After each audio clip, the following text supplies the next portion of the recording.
So, I've had this WellToBe A36 auto pet feeder since 2021, and it's worked well until a few weeks ago, and it started doing this. It doesn't matter if you're using the timer function or the manual feed button, it works intermittently at best, and the cats are mad. I reached out to the seller, and they sent me a link for a replacement motor and gearbox, which was about 14 bucks. I'm glad to see that it's a different motor than the original, which might suggest this is a good fix, and not just a band-aid. I also noticed that the only way to find the part was with the link I got from the seller. I tried searching on Amazon and looking at the seller's store, but it was nowhere to be found. It also says it's currently unavailable, so I hope they get more in stock soon. And since it wasn't available right now, I was hoping to find an alternative way to fix it. I had a look at the motor and tried to find a replacement, but unfortunately, I couldn't find any that matched and had this worm gear. Having to remove worm gears and press new ones on goes beyond being practical and cost-effective as a DIY. So, I hope this replacement gearbox and motor becomes available soon. Personally, I think having replacement parts readily available for something like this is important, but you might have to contact the seller to get the part. Most people should be able to handle this repair. You don't need any special tools, just a narrow Phillips so it can reach the screws. As always, I take no responsibility for injury or damage to your products. This is for entertainment purposes only. Let's get started. There are 4 Phillips screws holding on the control panel, 2 in the front and 2 on the sides.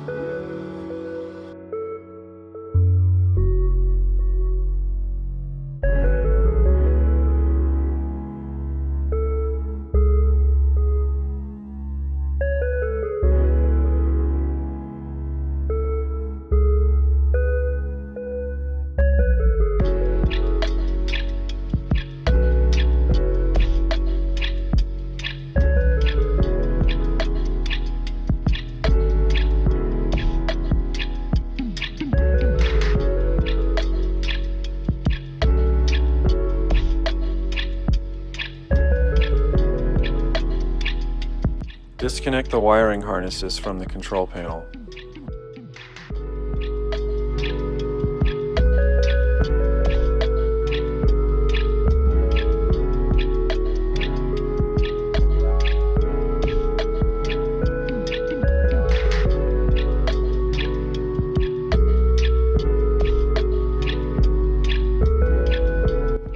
There are 5 screws holding on the top half of the machine.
I just want to point out this little black wire in the front. That's for the power LED. It can kind of get in the way when you go to put the upper half back on. So if you could take a picture of it or just take note of how it's routed and laid down, that might save you some frustration later.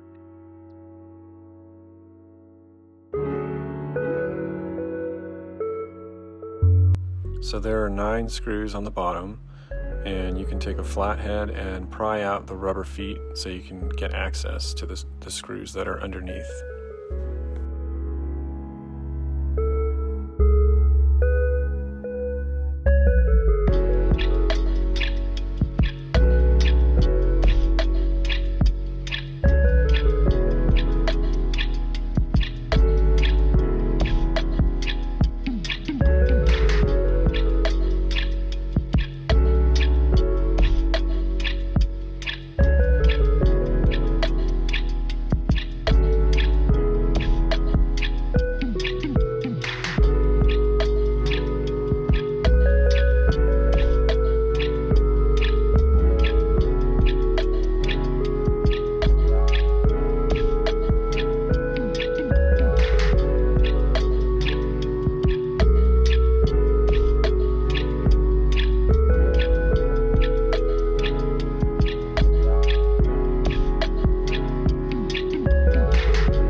ahead and remove the batteries if you haven't already.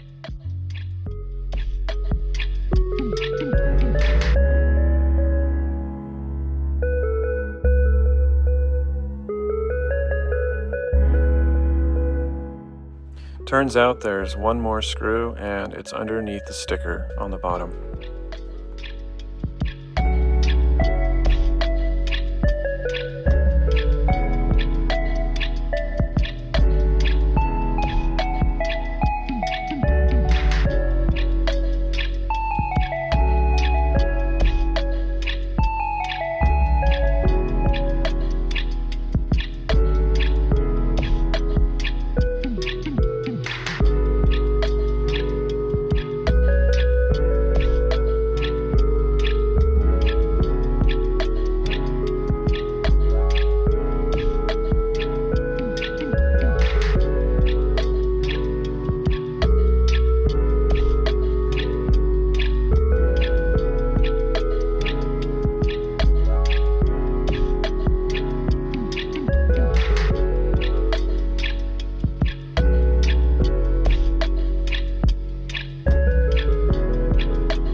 So there you go, there's the old motor assembly that we're going to be swapping out. So I noticed these little plastic tabs on the flywheel gear, and those are there to interrupt an IR signal. When that signal is blocked, that's how the motor knows when to stop in between each portion.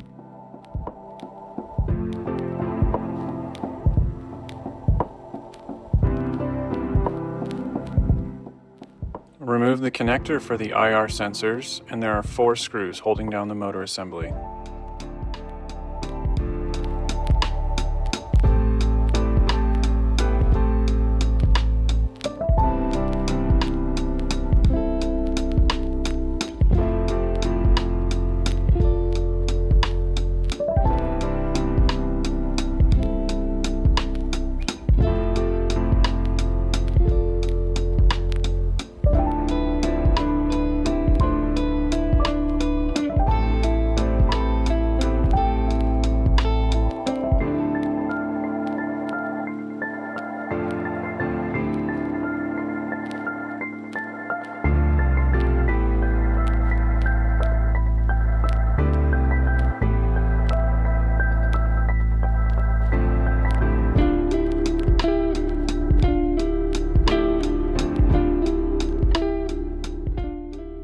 Now you can disconnect the other connector for the motor.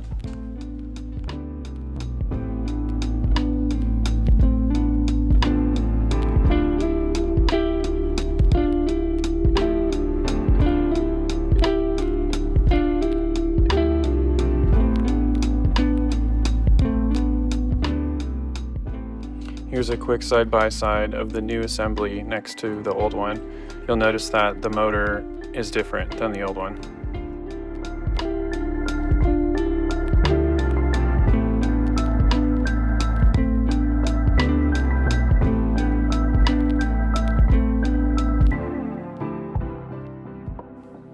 So you can put the new assembly in place, and there are 4 screws.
flywheel gear back on, and you can align the plastic tab with the IR sensors.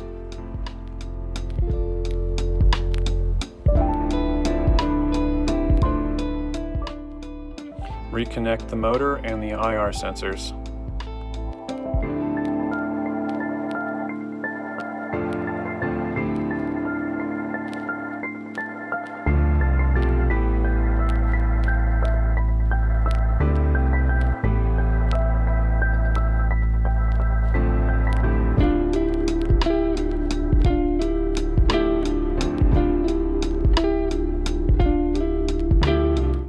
There are two sensors in the feeder ramp, and I decided to clean them before I put it back.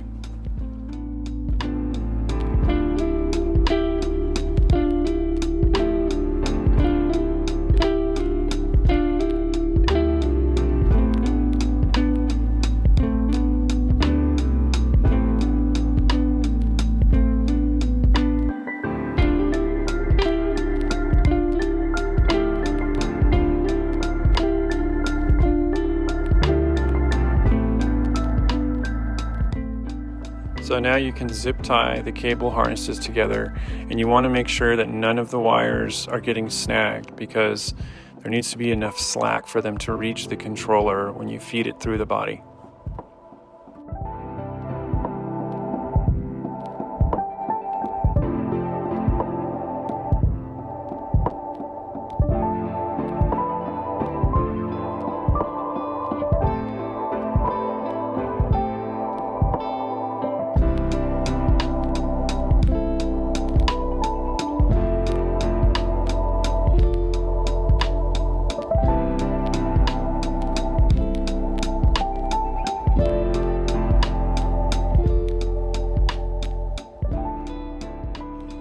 Feed the cable harnesses through the left slot in the upper portion.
So that little black wire that I just put tape on is the power LED that seems to get in the way when you put the top half back on.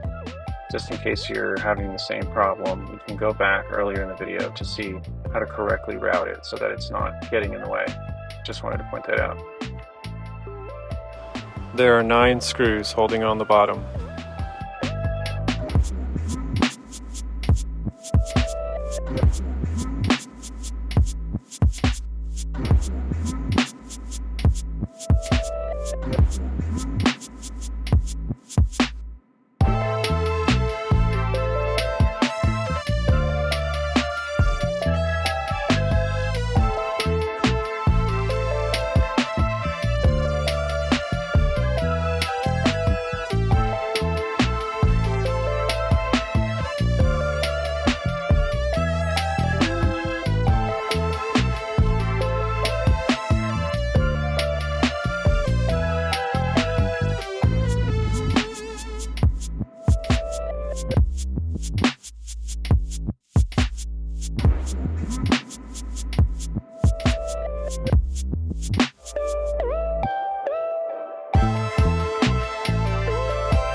So if you remember that power LED wire I pointed out earlier in the video, I was having a hard time getting the top part to sit flat and it was getting in the way, so I decided to reroute the LED.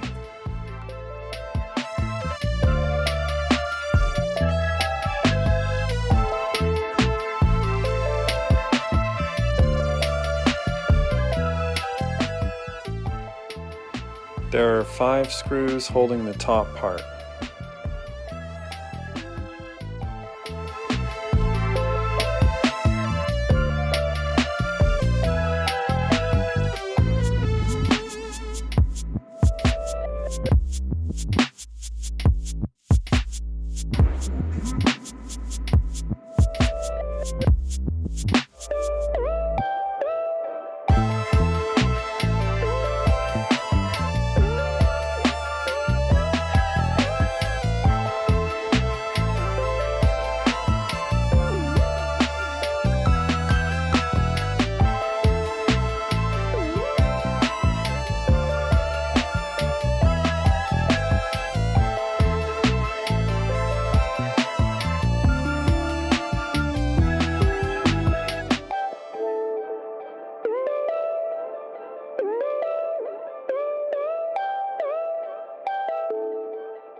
Connect the wiring harnesses to the control board.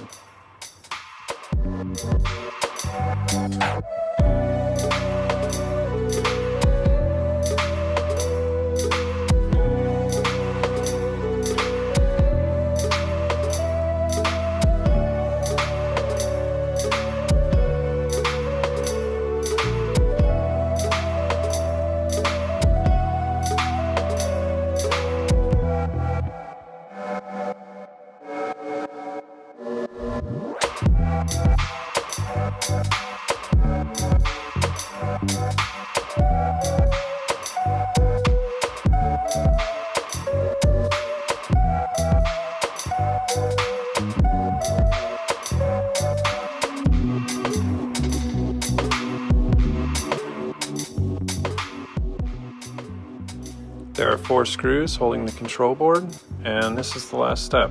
We're done.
So it's been a few weeks since I replaced the motor, and I'm happy to report that it's been working reliably so far.